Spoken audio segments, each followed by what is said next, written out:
할렐루야. 오늘도 하나님의 은혜와 평강이 여러분 가운데 함께 하기를 축복합니다.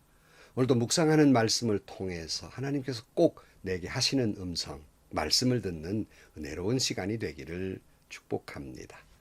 이틀 전에도 우리가 같이 나누었습니다마는 이 타락한 시대에 우리가 가정을 지키고 거룩한 신앙인, 거룩한 신앙 인격을 유지한다는 것은 참 어려운 일입니다. 어려운 시대이지요. 그래서 우리는 늘 코람되어 하나님 앞에 산다는 것을 잊지 않고 인식하며 살아야 하는 것입니다. 그럴수록 더욱더 우리는 말씀으로 무장하고 기도함으로 성령 충만해서 이 음란과 죄가 나를 유혹해 넘어뜨리지 않도록 우리 스스로를 지켜나가야 합니다. 주님의 십자가 여러분 가운데 계셔서 여러분 거룩한 삶, 은혜로운 삶을 살아가는 여러분들이 되시기를 주의 이름으로 간절히 축원합니다. 오늘 아침 하나님께서 우리에게 허락해 주신 말씀은 잠언 6장 20절에서 35절 말씀입니다. 아이들아, 아버지의 명령을 지키고 어머니의 가르침을 저버리지 말아라. 그것을 항상 내 마음에 간직하며 내 목에 걸고 다녀라. 내가 길을 갈 때 그것이 너를 인도하여 주며 내가 잠을 잘 때 너를 지켜주고 내가 깨면 너의 말벗이 되어줄 것이다. 참으로 그 명령은 등불이요 그 가르침은 빛이며 그 훈계의 책망은 생명의 길이다. 이것이 너를 악한 여자에게 지켜주고 음행하는 여자의 호리는 말에 내가 빠지지 않게 지켜준다. 내 마음에 그런 여자의 아름다움을 탐내지 말고 그 눈짓에 홀리지 말아라. 과연 창녀는 사람을 빵 한 덩이만 남게 만들며 음란한 여자는 내 귀중한 생명을 앗아간다. 불을 가슴에 안고 다니는데 옷이 타지 않을 수 있겠느냐? 숯불 위를 걸어 다니는데 발이 성할 수 있겠느냐? 남의 아내와 간통하는 자가 이렇다. 남의 아내를 범하고서도 어찌 무사하기를 바라겠느냐? 도둑이 다만 허기진 배를 채우려고 훔쳤다면 사람들은 그 도둑을 멸시하지 않을 것이다. 그래도 훔치다 들키면 7배를 갚아야 하고 심하면 자기 집에 있는 모든 재산을 다 내주어야 할 것이다. 남의 아내와 간음하는 사람은 생각이 모자라는 사람이다. 자기 영혼을 망치려는 사람만이 그런 일을 한다. 그는 매를 맞고 창피를 당할 것이니 그 수치를 절대로 씻을 수 없을 것이다. 그의 남편이 질투에 불타서 복수하는 날 조금도 동정하여 주지 않을 것이다. 어떤 보상도 거들떠 보려고 하지 않을 것이며 아무리 많은 위자료를 가져다 주어도 받으려 하지 않을 것이다. 아멘.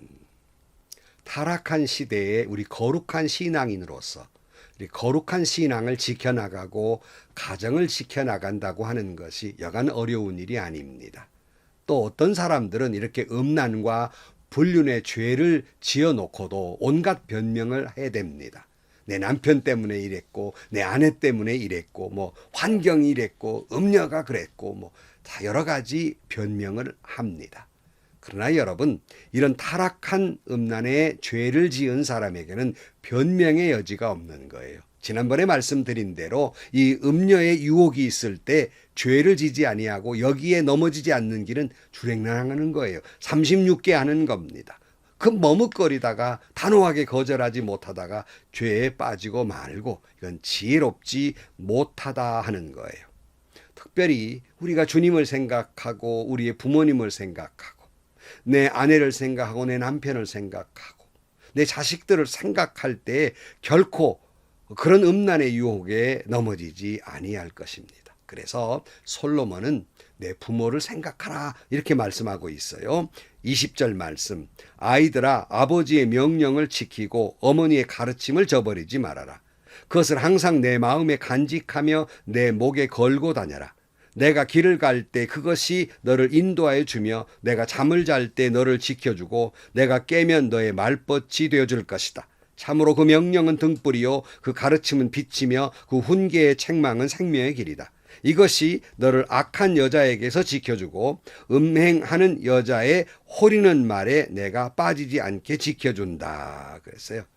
잠언은 우리가 이런 성적 유혹으로부터 우리를 지키는 길은 부모를 생각하는 거라는 거예요.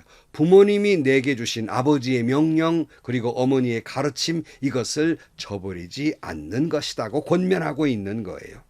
그러므로 우리는 부모님의 지혜의 가르침을 마음에 간직해야 합니다. 특별히 목에 걸라는 말씀이 있어요. 성경에 가끔 내 목에 걸고라는 말은 여러분 뭘 잊어버리지 않기 위해서 목에 걸지 않아요. 그러니까 잊지 말아라. 마치 그 부모님의 훈계나 교훈을 내 목에 걸고 다니듯이 늘 잊지 말아라 하는 말이에요. 이것은 인생의 등불이 되고 빛이 될 것이라고 말씀해요. 이 말씀은 우리로 하여금 생명의 길이 될 것입니다. 그것이 책망이라 할지라도 나를 옳은 대로 걸어가게 하고 영원한 생명을 얻게 하는 길이 되는 거예요. 악한 여자나 음행으로부터 유혹으로부터 그 여자에게서 빠지지 않도록 지켜주는 것, 바로 이것이 바로 우리 부모님의 교훈과 어머니의 가르침입니다. 이걸 기억하라 하는 거예요. 여러 번 수십 번 말씀드렸습니다. 여러분, 이런 성적 유혹에서 빠지지 않는 길은 애타 뜨거라 하고 도망가는 길이에요. 아무리 훌륭한 신앙 인격을 가지신 분이라 할지라도 이런 성적 유혹을 쉽게 넘어뜨릴 장사가 별로 없어요.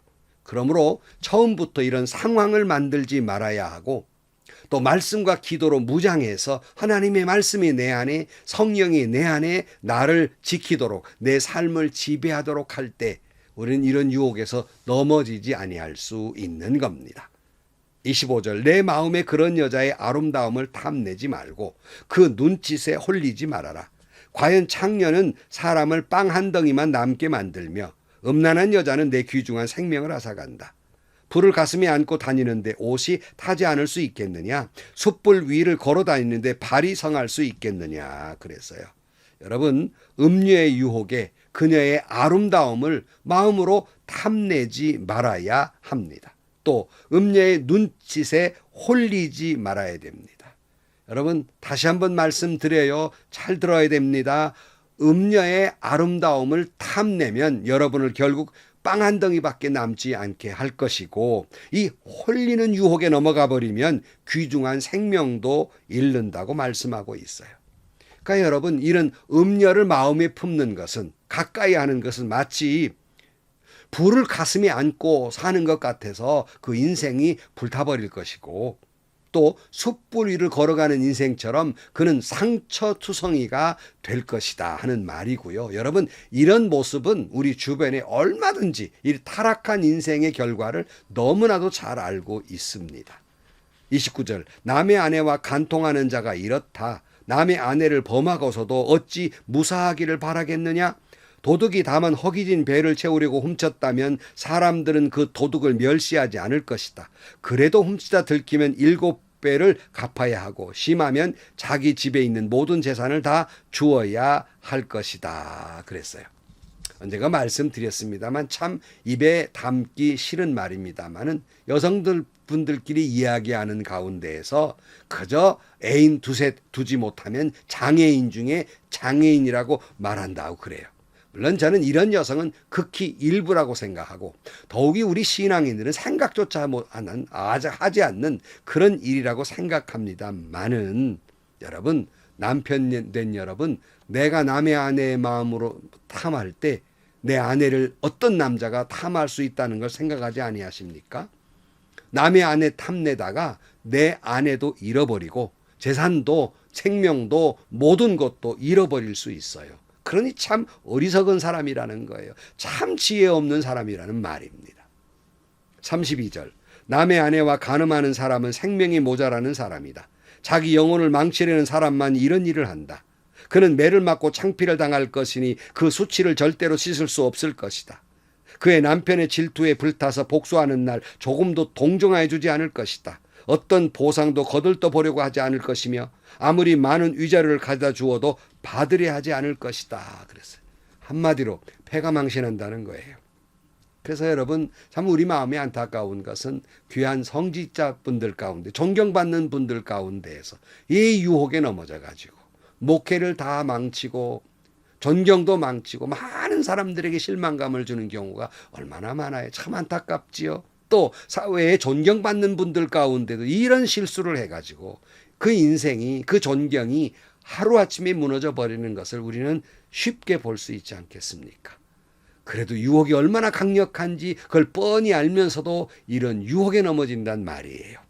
여러분, 우리는 하나님의 거룩한 자녀들입니다. 순결해야 합니다.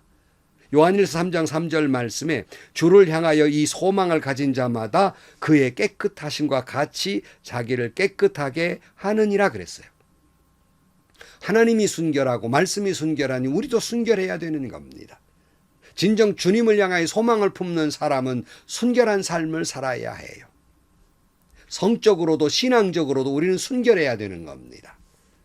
마태복음 10장 16절 말씀, 보라 내가 너희를 보냄이 양을 이리 가운데로 보낸 것 같도다. 그러므로 너희는 뱀같이 지혜롭고 비둘기같이 순결하여라 그랬어요. 예수님도 그 제자들을 세상에 보내는 것이 마치 양을 이리 가운데 보내는 것처럼 참 마음이 안타까운 거지요. 그때 뱀같이 지혜로워야 되고 비둘기같이 순결해야 된다. 이렇게 말씀합니다. 이것이 승리의 비결이에요. 시편 12편 6절 말씀에 보면 여호와의 말씀은 순결하며 흑도간이 7번 단련한 것 같도다. 여호와여 그들을 지키사 이 세대로부터 영원까지 보존하시리이다. 그랬어요. 하나님의 말씀이 순결합니다. 그 말씀을 내 마음에 간직하고 있으면 그 말씀이 내 안에 역사함으로 말미암아서 이 타락으로부터 우리를 지켜내게 될 것입니다. 지혜롭게 해 주실 것입니다. 그러므로 우리는 말씀으로 무장해야 됩니다. 또한 성령으로 충만해서 하나님의 말씀과 성령 충만으로 무장해서 이 음란한 세상 가운데에서 유혹하는 성적 타락을 여러분 여기서 우리는 승리하게 되고 내 삶을 내 인생을 지켜내며 행복한 가정을 이루시기를 주의 이름으로 간절히 축원합니다. 기도하시겠습니다. 하나님 아버지, 이 성적으로 타락한 세대 가운데에서 참 우리의 거룩하고 순결한 삶을 지킨다는 것이 참 쉽지 않는 세월을 살아가고 있습니다. 다시 한번 이 순결한 여호와의 말씀이 내 안에 계시고 성령 충만함이 내 안에 계시며 주님 십자가가 내 안에 있음으로 말미암아서 이런 모든 유혹으로부터 극복하여 승리할 수 있게 하여 주옵소서. 내 가정을 지키고 신앙인으로서의 거룩을 지키는 순결한 신앙인들이 되게 하여 주옵소서. 예수님의 이름으로 기도하옵나이다. 아멘. 여러분 참 타락한 세상 가운데에서 우리 스스로를 지켜낸다고 하는 것 쉽지 않는 것이고 가장 유혹 중의 유혹, 이기기 어려운 유혹은 바로 이 성적인 유혹입니다. 이길 수 있는 길은 없어요. 사실은요. 도망가는 길밖에 없지요. 그래도 우리는 다시 한번 말씀으로 무장해서 지혜로운 사람이 돼야 됩니다. 성령 충만함으로 말미암아 이 내 더러운 것들을 다 불태워서 거룩해져야 됩니다. 주님 내 안에 십자가를 모심으로 말미암아 내가 거룩한 성전임을 깨닫고 여러분 순결하시기를 신앙적으로 성적으로 순결한 여러분들이 되시기를 주의 이름으로 축복합니다. 행복하시고요. 좋은 일이 가득한 하루가 되시기를 주님의 이름으로 간절히 축원합니다.